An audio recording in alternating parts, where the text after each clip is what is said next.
What's up everybody, my name's Big Cam and welcome back to another movie review, and today we are talking about 2025's Honey, Don't. And this is obviously an Ethan Coen movie starring Aubrey, Plaza, and Margaret frickin' Qualley as Honey O'Donoghue. Oh, come on, honey. And her license plate is Honey Don't. And, you know, so that's probably where the title comes from. But Aubrey Plaza plays a cop. Chris Evans plays Reverend Drew Devlin. And then, like, Charlie Day plays Marty the cop. You know, there's a couple other people in here. Don Swayze, Patrick Swayze's brother. But mostly it's just Margaret Qualley, Aubrey Plaza, Chris Evans, maybe Lera Abova, she's in there for a little bit as well as this like French woman named Cher. Gabby Beans plays Spider, Honey's assistant, you know, so there's a good little cast in here that I actually quite enjoyed a lot. And mostly this movie reminds me of Drive-Away Dolls, also from Ethan Coen, and I think the Coen brothers work best together. You know, most of their movies that I see that I'm like, yeah, together they fucking crushed it. Whether it's True Grit, or No Country for Old Men, Burn After Reading, you know, there's some stuff that's absolutely bangers. And then there's stuff like Drive-Away Dolls that I actually really liked, but they're also incredibly dumb. You know, like, not everybody's gonna like Drive-Away Dolls or Honey Don't. But they both have a similar vibe to them. But if anything, it just solidifies to me, like, Drive-Away Dolls was 2024. So within the last 2 years, Margaret Qualley with Drive-Away Dolls, Substance, and now Honey Don't. Like, Margaret Qualley is a leading woman in Hollywood, right? Like, she doesn't need to be the second fiddle. Aubrey Plaza is the second person on the call sheet, you know what I mean? Like, and then Chris Evans takes a step down to both of them, you know, like, as far as screen time wise, you know, like, it's mostly Aubrey Plaza, Margaret Qualley, and then, like, third most is probably Chris Evans and then Charlie Day. And that alone it sounds like a good time to me. Like, if it was just them in, like, a rom-com type of thing, I would also watch that and think it was hilarious, you know what I mean? But it's not a rom-com, and definitely not in the traditional way, but it is hot as hell. I mean, just the start of the movie with Lera Abova, like, she's in this white top, but she's got, like, a cheetah print headband, and cheetah print bra, and cheetah print pants, and cheetah print panties, and cheetah print shoes, and just cheetah print everything. And I was like, ooh, hot. And then all of a sudden you see Margaret Qualley, hot. And she's sleeping with tons of women in this movie, and Charlie Day keeps trying to, like, hey, why can't we go out on a date? And she's like, I keep telling you, I like women. And he's like, yeah, you keep saying that. And he laughs it off like it's a joke, but she couldn't be any more clear. And it's just like, he's that one dude that tries to pursue that lesbian that has no interest in him at all. And he's just like, what? I don't know why she doesn't like me. And it's like, it's not that she doesn't like you. She doesn't like men in general. She just wants pussy. Like, she's not a fan of you, dude. Like, and she has a great line in this. She's like, you know what? I'll stick to my dildo where there isn't a creep attached to the other end of it. And Chris Evans' character is such a creep in this, and like a reverend, and like, you know, there's some weird church shit going on out there, and this guy is definitely one of them. Like that one weird church down the south that fucking you always see infomercials for, and it's like, yeah, something's not right for this guy. Like, something's wrong here. But Margaret Qualley and Aubrey Plaza, once their characters kind of link up, and the scene at the bar, if you know, you know, like, whew, like, there was some scenes in this, and then the sex scenes in this, I was like, holy shit, I haven't seen a movie this hot in a long time. Like, theoretically, Challengers should have been hotter, you know what I mean?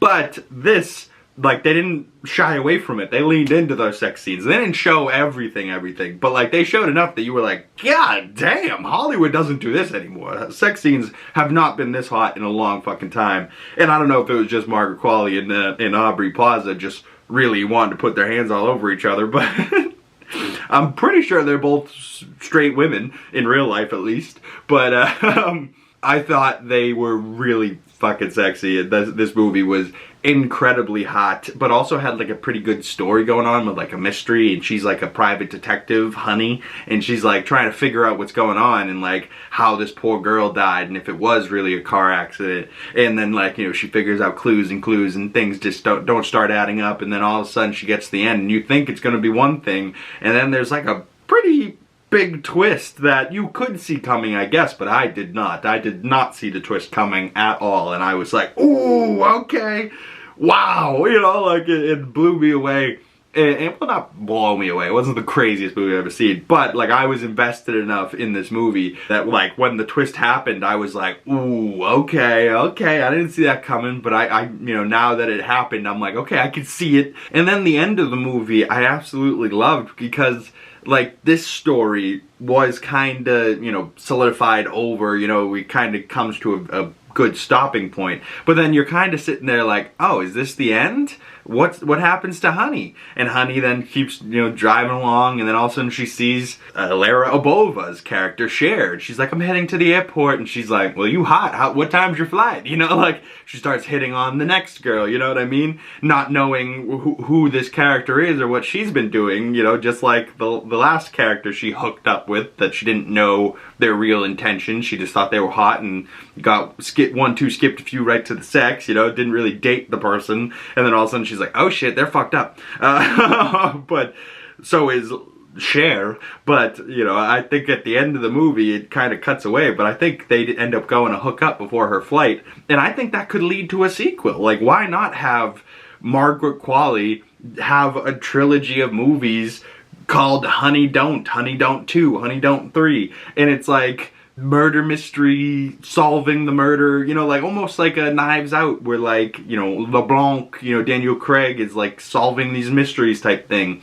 Why not have like some movies with Margaret Qualley? Like, very rarely are there female-led characters that have so much charisma, you know, like a James Bond, you know, and there's not any like James Bond equivalent female characters out there. And this was one of the first movies I saw where I saw Margaret Qualley as this leading woman solving this mystery, and I'm genuinely interested to see her do it again. You know what I mean? Like, if there was a sequel to this, I would 100% click on it and watch it, you know? Even without Chris Evans and Aubrey Plaza and everybody else. If it was her in a whole new cast again, I would watch it, you know what I mean? And she's got a sick blue convertible top Camaro or Chevelle or something like that she's driving around the film, and it's just good, you know? Like, I genuinely enjoyed it. I genuinely liked it. It's not bad, it's not great, but it's genuinely good. So overall, I gave it 3 out of 5 stars, about a 6 out of 10. If I had to give it a true 10 score, it's probably somewhere 6.9, 7.1,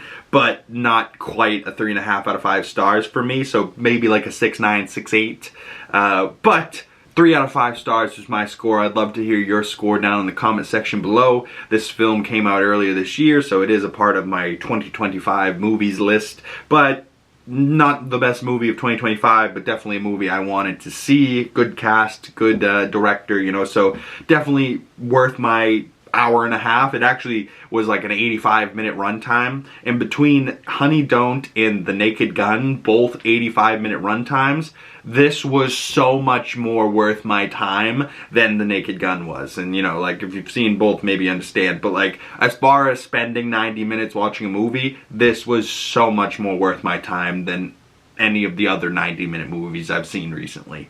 You know, like, I can't even think of other ones besides this one, and I'm like, this one crushed it. I will be recommending this one to multiple other people. I can't wait to call my mother and tell her about it, because she loves like a little bit of a murder mystery type of thing, so she's going to eat this up, and she likes hot women, so she's going to love this as well. You know, I know, I just already could tell she's gonna call me back and be like, Chris Evans was funny in this, but whew, Aubrey Plaza, you know, like, and I'm gonna go, yeah, I know.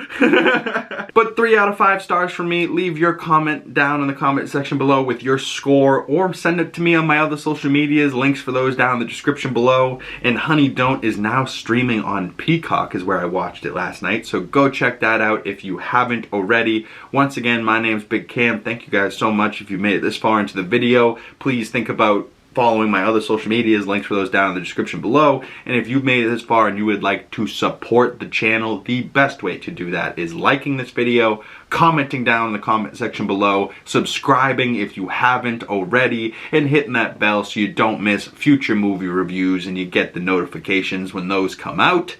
Once again, my name is Big Cam, and I will see you beautiful people in the next one. Peace!